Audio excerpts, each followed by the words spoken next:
Hi, how are you? We are on day 5, launching the writing workshop, and today is all about the writing process. And we're going to talk about writers and how they go through a process. All writers do. So thank you for joining me, and let's get started. When I think about the writing process, often I am thinking about how writers develop. And because I want to consider that, I want to consider where they are in their growth, to decide like what feels most supported for them. So I'm going to back up a little bit and talk just a little bit about how writers develop. The youngest writers, 4-year-olds, as a matter of fact, as Kate Woodray and Danny Glover would say, will get a blank booklet, not a single page though, a booklet handed to them when they are in pre-K and they are ready to write. Okay, and kindergartners will get a booklet, but it will look like pages like this, but they'll get a 3-page booklet. And when you think about how young writers progress, at first writers are sketching and drawing as motor activities. So and they may not represent anything, right? But then some children from there they'll move forward, and then they'll be able to read their sketch and convey meaning. And when they're writing a story, they'll be able to look at their sketch and be able to retell it, or retell their story, or be able to at least recognize like that's a swing set, or that's a house, or whatever it is that's in their sketch. Okay. From there, some children will write but seem to use random letters. Now, when this happens, kindergarten teachers, they might put a P in the corner somewhere, so they know that letters go with writing, but they're not exactly sure how. So they sort of just like put random letters in different places. Still, in this paper choice, they need to still be in this paper choice when they are sketching and they're still learning their letters and sounds. Some children know some letters and sounds because of the word work that you've been doing, but they're not yet adding it to their writing. You're not yet seeing that they know anything in order to do that. Now, once they're starting to know their letters and sounds, that's when we're getting kids to label their writing. And so we want young writers to be, putting labels next to their sketch. Whatever their sketch is, we want them to be putting labels and think a little bit about the first and last sounds that they hear. So we want them to be reading through the words and really listening, slowing down, and have their alphabet chart next to them, and really thinking about that initial and that ending sound. And initially, young writers will just know the initial sound. But once they read through the word and they can really hear and get that initial and ending sound, house, and you see that they write an H and an S, then they are ready now for lined paper. And so they'll go then. Excuse me one second. Sorry. Dropping a few things here. They'll go then from 3-page booklets that look like this kind of paper to 3-page booklets that look like this kind of paper, once they have some of their beginning and ending sounds down, and they're starting to get some sight word knowledge. So now they're ready to take those labels and they get a line. Woohoo! They get a line. And then once you notice that your writers are starting to write below the line, then they move from this paper then to this paper. And as they continue to fill up their booklets and they're in this paper and they're starting to, come below here, then they're ready to move on to smaller boxes and more lines. Still 3-page or 4-page or 5-page booklets, but they basically, the box shrinks and the lines grow. So when we think about the primary writing process, it's really important to think about what writers do when they approach the page in kindergarten and first grade. And this is a really nice graphic to think a little bit about, okay, what is the writing process? You start a new piece every day, and so you think of an idea, and then you touch and you plan the page. This is really important for kindergartners and first graders to plan and touch their story before they write. Okay, so they think, oh, okay, one day I went to the park with my dad. Then what happened? Turn the page. I said, Daddy, push me high on the swing. Daddy pushed me so high on the swing. Then what happened? He pushed me so high, he almost flipped me over the swing set. Okay, now I have my story. I've planned it by touching the page, right? Planned it by touching the page. Now I'm ready to sketch. I don't really like draw or illustrate because that feels more like a fancy, formal thing, but drawing or sketching, I don't like illustrates. Drawing or sketching is nice. So now we're ready to sketch because it's just a quick sketch that holds your story, right? And then we're ready to write. And writing might mean labeling, if kids are still learning their beginning and ending sounds. So it might mean, just labeling the initial sounds for some children, depending where they are developmentally. Or writing might mean actually writing with lines of paper. And then you reread your writing, and you add on, and you start again. So, you get to this place, and this is the adding on piece is something that you will see a lot of first graders do, especially mid-year, and certainly second graders, to go back and reread and add on. First graders might add thought bubbles or speech bubbles in their sketch and then add on to their writing. But kindergartners probably won't do more than just adding on to their sketch, which of course the things that we teach them to add on to their sketch are really important. Add more to your setting. Add who else is in your story. Add what they might be wearing. Add what they might be saying. Add what they might be doing. All of these things are going to help them to elaborate and say more when they are ready for lines and they do know their letters and sounds. We want to celebrate those approximations, and we certainly do not want to hold any writer back because they don't know their letters and sounds. The sketching is just as important as the writing. It is helping them to storytell. And the planning is getting them to do some oral rehearsal prior to the sketch. So this planning is really important for kindergarten and first grade. Before they grab their magic pen, they need to make sure that they've got their paper and they're planning across pages their story and how their story is going to go. And then the process is plan, then draw or sketch, and then label or write. So it's like plan, sketch, and one thing we really try to emphasize is for them to do a quick sketch, sketching the whole of their story if they can, and then go back and label. And depending again where they are in the process, pull those labels down to write sentences. They have 2 and 3 lines, they know their beginning and ending sounds. They have like a really nice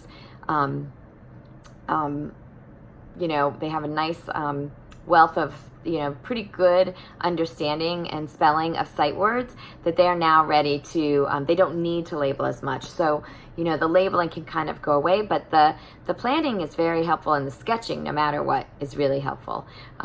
We want kids to sketch their writing up until they are through second grade. So the boxes are smaller, and sometimes even the box in second grade can be like a Post-it size box. But the sketch is so important because that holds your story. It helps with organization, it helps with elaboration. So it helps so much, and it helps with focus. So it helps so much for kids to think about that sketch as a pivotal piece of the writing process up until second grade, and maybe a little bit even into third grade as well. Kids oftentimes think like sketching isn't writing, and they don't want to do it. They want to get right into their writing, and that's one of the things that I think teachers struggle with the most. And then they'll tell me all the time, like, well, some of the kids just want to write and they want to sketch after. You have to think about the purpose of the sketch. The purpose of the sketch is not about illustrating what you've said in the words. It's about organizing. It's about thinking about, is this the order that I want my writing to go in? I can pull apart my booklet and I can rearrange or take out some of my pages. That helps with organization. And then it also helps to say more. Even second graders create lists and ramble on a single page instead of opening it up and really truly elaborating. So these pages and these sketches help with the scenes, help with the parts, help with them to say more. So it really is a powerful tool and I always talk to kids and teachers about the fact that, movie writers are constantly, have storyboards in their scenes and they're able to move them around and adjust them. And that can be really, really helpful as adults in your writing. So we want to keep in mind the writing process. You think of your idea, you plan it by touching the page. Again, really important in kindergarten and first grade. Over here. Plan it by touching the page. You draw or sketch, right? And the sketching and the drawing goes all the way up to second grade. And then you write or label. And once you know your first and ending sounds, you can start getting lines and you no longer need to label as much. And then you reread your writing, which is really a great thing to do, and decide, do I want to add more? And then you add more, and then you start again. I just want to show you one thing that's really nice. It's nice to have the writing folders here that say, still working or feels like I'm finished. And so if you're still working, that's when you can say, like today, I'm still working on that piece that I wrote yesterday. I want to go back, I want to reread, I want to add more before I put it in the feels like I'm finished, folder. Monica Piram's writing folders. These are strategy cards. It's a place where she keeps her strategy cards, which I'm going to talk about tomorrow when we do conferring work. But in case I forget to show you, here it is. Okay, so that's the primary process, and that's important to know as an upper grade teacher, 3 through 5 teacher, because you might have some kids that are in first grade level or even kindergarten level, and it's important to consider where they are in the process. It is much harder for kids to stay with a piece of writing longer. That's much more sophisticated. So you want to think a little bit about the levels of your writers with that. So the upper grade process, very important. So the way it goes is, and this is one of my favorite graphics. This is from a coach in LA, and I think it's a beautiful depiction of how we can help kids get through the writing process. The only thing I might consider adding is possibly having the arrows going every which way. One thing that we really want to help kids to understand is that we're going to take you through this process within a unit, and that goes the same for primary. Let me go back to primary for a second. One thing I do want to say is kids start new pieces almost every day in kindergarten, and this happens for about 3 weeks. That the cycle goes on, and then once this, you have the cycle, depending on if you're kindergarten or second grade. By the 3rd week or by the mid-4th week, you're going to then pick a few pieces that you will revise and edit, depending. Revision, one thing really important I want to say to primary and upper grade teachers, revision is all about lifting the quality of the writing. Kindergartners can revise, and we want to make sure that we use the word revise for kindergartners, and how we're going to revise our writing by adding more to the setting. In kindergarten, at the beginning of the year and the beginning of the semester, they may not be able to do much editing. Editing is all about print work and conventions and mechanics. And in kindergarten, if kids are not, if they don't have any sentences down, words down, and spacing and all of that, then these are the things that we would work with kindergartners around in editing. So depending on where your kids are, you may not be taking them through the editing process. But first and second grade, most likely you will be. Of course, if kids are, at or mostly at grade level and above. And then, but after you're doing this, at the 3-week mark, the end of the 3-week mark, 4-week mark, somewhere around there, you'll ask kids, you'll take them then through the revision, the editing, and then the publication process, which is really all about celebrating. So we'll talk about celebration and what that looks like for primary on day 7. I mean, sometimes some teachers like kids to do a little bit of making a cover page and maybe coloring that a little bit to fancy up their writing for publication, but that's about it. So we'll talk more about that in Celebration Day on day 7, which I believe will be Thursday. So let's talk about the upper grade process. So here we go, back to this graphic. So immersion, really, in my mind, can go, definitely needs to be arrows going every which way, because we want to immerse kids in the thing that we're working on throughout the entire unit, whether it be poetry, information writing, opinion writing, narrative, whatever it is that we're doing, we want to immerse them in that. Generating. In our writer's notebook, we want to teach kids that we are generating seed ideas. They can be super small, like a few lines to a paragraph. They could be half a page. They could be 3/4 of a page. Once they get longer than that, then I think I mentioned earlier, we want to be careful that it doesn't look like a draft. These are possibilities. You've been thinking about things. You've been noticing things. You've been trying out strategies to fill the blank page when you don't know what to write about.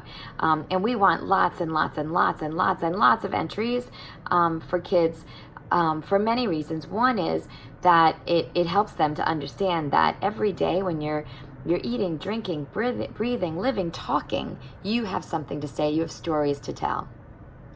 So important that we are letting kids know in this 3rd grade time when they get their writer's notebook, and this is their rite of passage in 3rd grade, and they get this notebook. It is so important for kids to see that the notebook is going to change you. And this whole idea of generating ideas, like, it is so much about the process, and some will get published, some may never get published, and some may get published a year from now. They're possibilities, okay? They're just seed ideas. And one of the things that Stephen King talks about, Ralph Fletcher talks about, writing is discovery. If we publish the first thing that comes out on the page, what are we discovering? What kinds of truths are we discovering about us and the people we love and the people around us and our world? So that's what we want kids to see in the power of generating lots and lots of ideas. And we teach them lots of amazing strategies to do this. So we generate and we collect ideas, usually anywhere from 3 to 5 days at the beginning of the unit.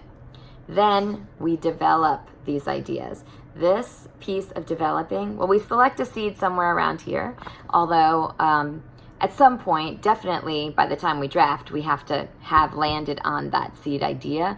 But one thing I also like to say to kids too, and pay attention around, is like when you have, especially if you have a resistant or reluctant writer, and they come in and we ask them to select a seed idea on day 6 of the unit, and they come in on day 8 and they're like, oh my gosh, Mrs. Curran, I have to write about this. Miss Christie, I have to write about that, whatever it is. Can I write about this? I need to change my topic. I mean, if there is urgency around the writing and that writer hasn't seen themselves as a writer, I want to give them that kind of freedom to be like, yeah, you have to write about this. Look at how you're talking about this, of course. So you want them to select a seed idea somewhere in this developing, planning, it says choose an idea somewhere developing before they draft. But also we want to give a little bit of flexibility with that. Now, that said, the developing part is probably the most crucial part. Oops, right here, planning and developing is the most crucial part in 3rd, 4th, 5th grade. This is the place where we are asking kids to really do the hard work of interpretation. They didn't do interpretive work in 2nd grade. Developmentally, they're not ready for that. And keep in mind, in 2nd grade, when we think about the reading work that 2nd graders are supposed to be doing, kids in 2nd grade are reading books at level JKLM, right? And so in those books, kids, the characters are not that developed. They don't change that much. The problems aren't really hefty. But now you move into 3rd grade, we've got some really big changes happening in the books that third graders are reading. Take, for example, Amber Brown. Her parents get divorced. Her best friend moves. These are big things, and these are things that can't be solved necessarily. And yet we have kids that are writing very low level pieces of writing with very low level meaning. And so in this developing phase, you were asking kids to do two things. We're asking writers to develop meaning and significance. Really, what is this story really, really, really about?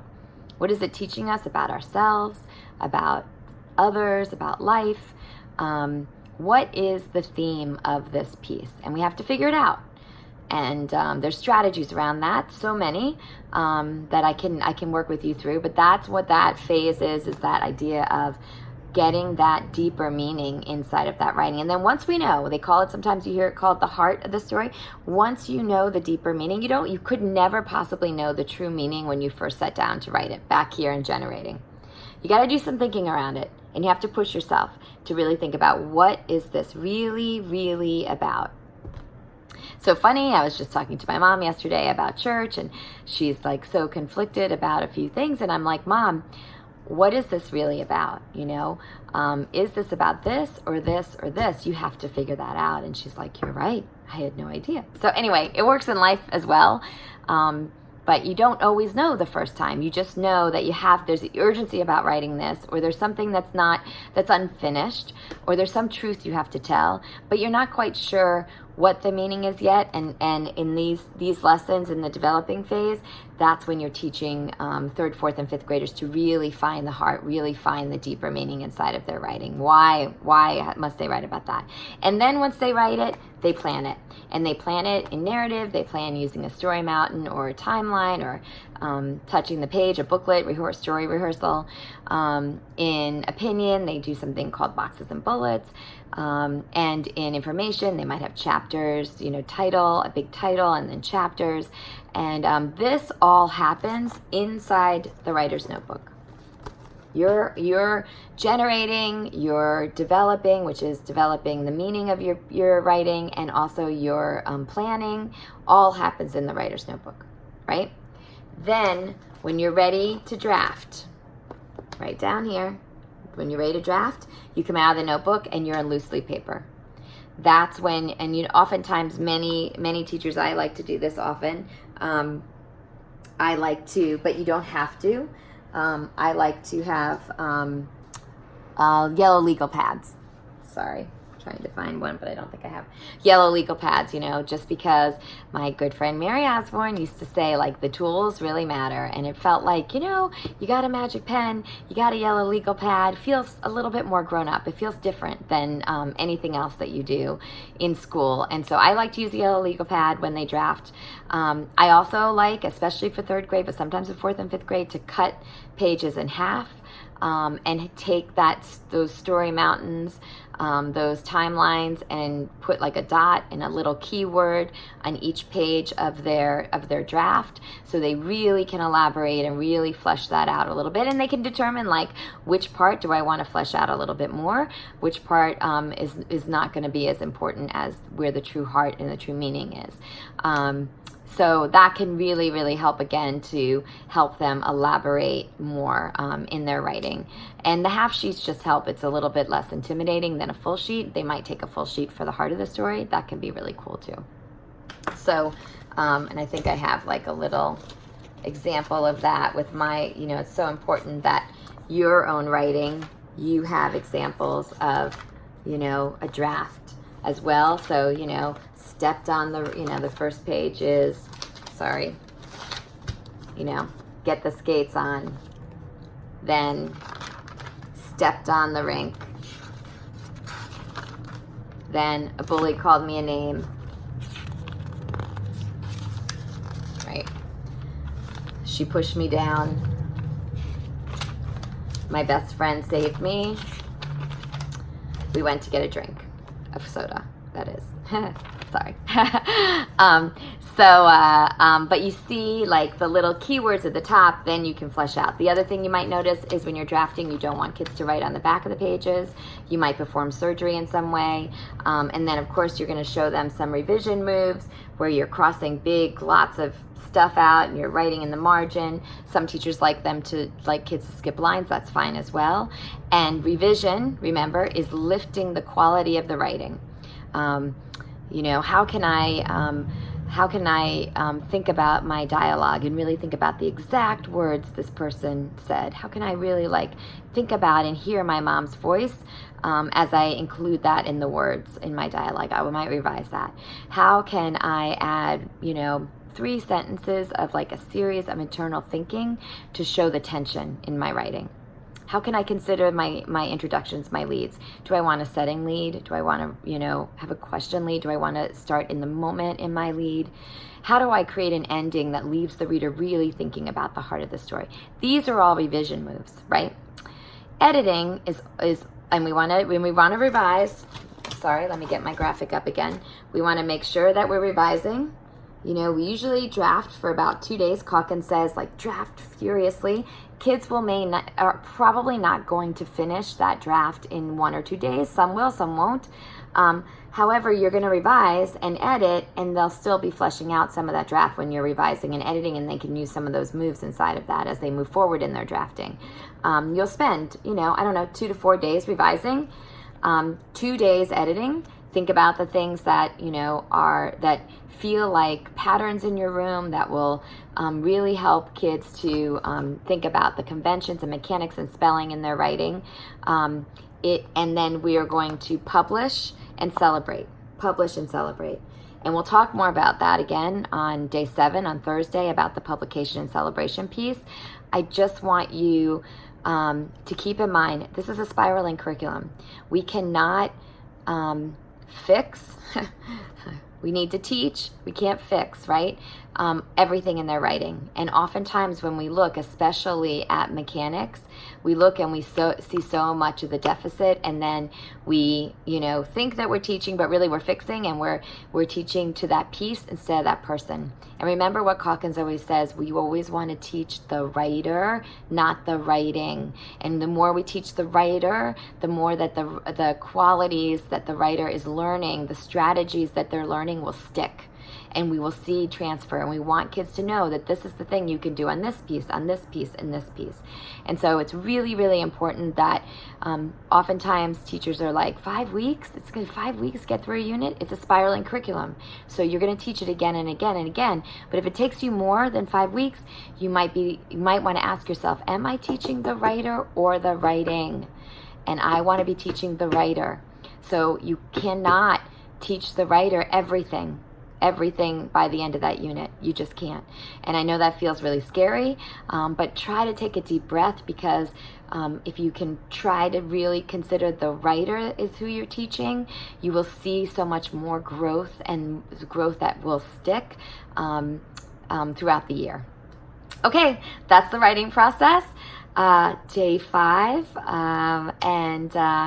and again, this is so important in the first unit, because we're going to go through the writing process in every unit. And it's so important that kids understand that writing is a process, not just a product. But again, it's not always an easy thing to do. And my first unit has so much about that, really emphasizes the process so that we can make a big fuss about it. So thanks again for watching, and have a fabulous day. See you tomorrow.